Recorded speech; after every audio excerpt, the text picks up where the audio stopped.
So Chuck, I want to thank you for taking time out to do the Art of Fearlessly Doing Business interview. Tell everybody who you are and a little bit about your business. Sure. My name's Chuck Trautman, and I'm the founder and CEO of the Arizona Marketing Association. I've been a serial entrepreneur my whole life. My first business I had on my own was a sleepy little auto parts store in 1976, and I think I've had 6 other businesses since then, so this is my thing. And so you're a marketing guru, really, right? Well, I mean, I'd like to think so. I would never say that about myself, but others have, so it's fair. So what was the first big fear you had to overcome to get started? Because you're not just a regular kind of brick and mortar business. You're an association, so that's a whole different thought process. Did you have any fear about starting an association? No, and I'm going to tell you, going way back to the first, I'm a Marine Vietnam vet, and I'm sure all combat vets have gone through the same thing. Fear will kill you.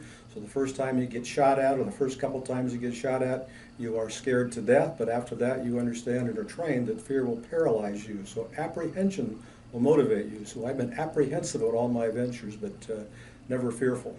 So what was the thing that, well, first of all, thank you so much for your service. You're very welcome. That's extremely, we're blessed to have men like you serving us, so thank you very much for doing that. And I also think it's interesting how you started off right from the beginning about fear and having it be a choice.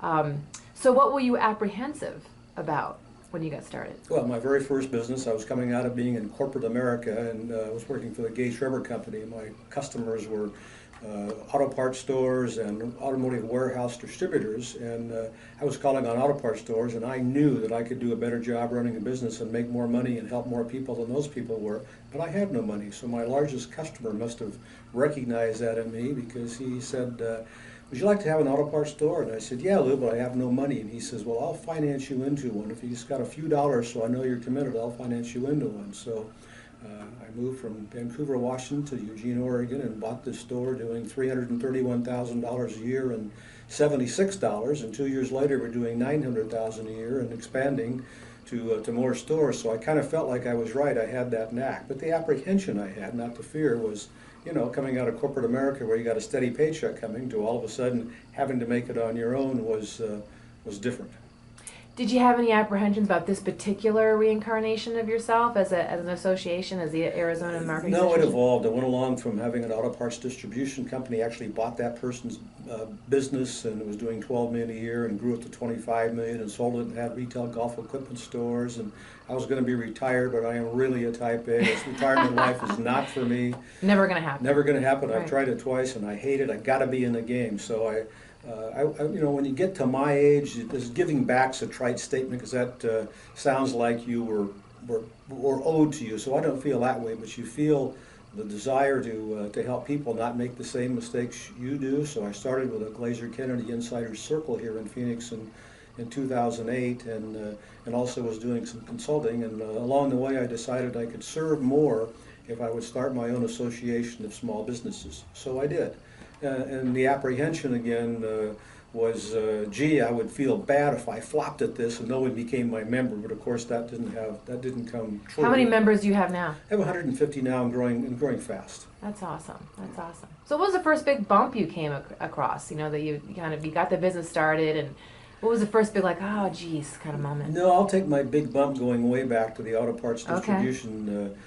Business. Did a leverage buyout. In those days, they were doing that. Heller would loan you money at a real high interest rate, and First Interstate Bank started a commercial lending division model on the Heller market. It was asset-based loans. They'd loan you money on your inventory and receivables. So to buy that business and to finance it the way it needed to be, I had to sign a personal guarantee for $5 million. Now the good news was I didn't have any money, just like I didn't have $5 million, so I could only lose what I could lose, but still, that was a big bump, getting that financing. I wanted this business, it needed to be sold, but then I had to do a lot of work and shopping to find the money to buy that business. So every day you're kind of like not knowing where the next thing's going to come from, that real risk taker quality, right? Not Yeah. even risk. I mean, if you have nothing, what do you get to lose? But you have nothing. Well, I had an lost auto it. parts store, so Yeah. I would have lost $1 million. Yeah. But I wasn't going to lose. If they took me for $5 million, I didn't have it, I'd move on, you know, Right. with life. But I wanted it, so that was the bump in the road. The apprehension was, I really want this. I know I can be successful with it, but if I can't get the money, I can't do it. And the other guy I bought it from was having some problems, so he needed to sell too. But it all worked out.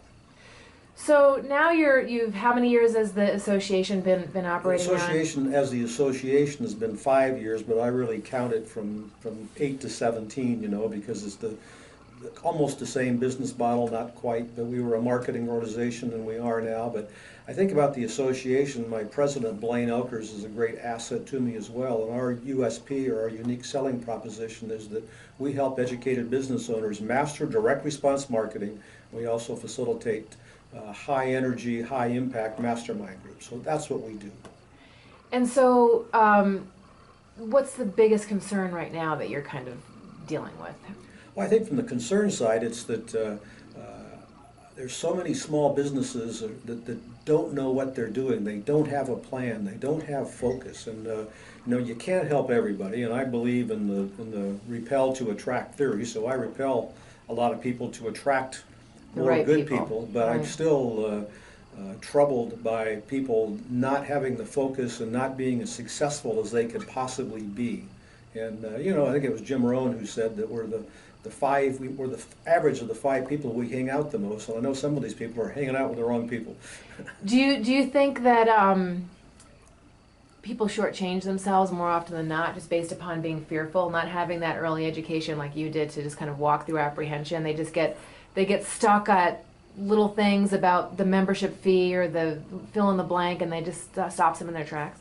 I think they do. I think that a lot of people in business today have real fear. They haven't learned that that's paralyzing. They haven't learned to get rid of it.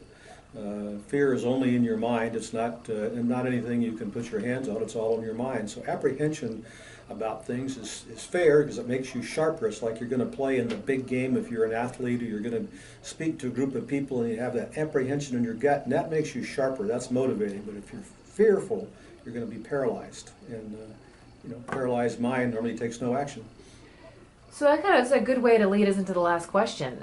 What can you tell other people about how you've learned to be fearless? I mean, being in the service, it's kind of you make a decision, right?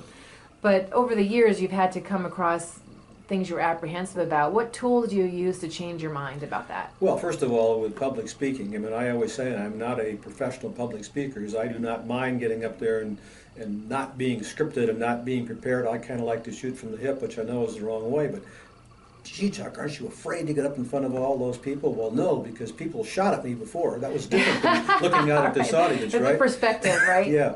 So that's, I guess, a big thing of it. But as you get confidence in your ability, that's the biggest thing. All of us should make a list. I would give this to the audience of this, is sit down and make a list of all the good things, all the successes you have, not the bad things, but all your successes. And if you do that, you will get this feeling of confidence in your stomach, because you'll say, wow, I shouldn't be worried about this, because look at what I've accomplished. A, B, C, D, E, I am pretty good. And when you can say to yourself, I am pretty good, then the fear goes away and you'll have healthy apprehension, in my opinion.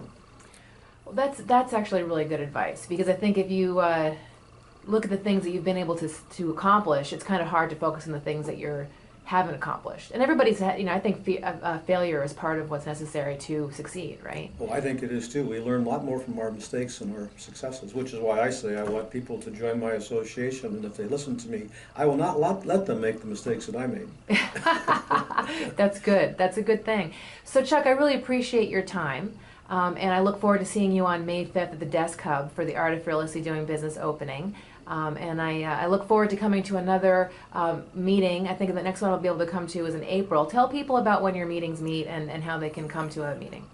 For most months, and I say that because twice this year it won't be, but our meetings are on the second Wednesday of every month. So our next one is on April 12th. It's always at the Rio Salado College Conference Center down at 2323 West 14th Street. It's a great facility. We do what we call a munch and mingle networking event from 6:30 to 7 in the evening, and then we have content from 7 to 9 where we teach, but more importantly than teach, we have groups and do table topics, so you're helping each other also. So there's some mini masterminding within the group. But I encourage people to come, and my email address is easy. It's chuck@azmkt.org.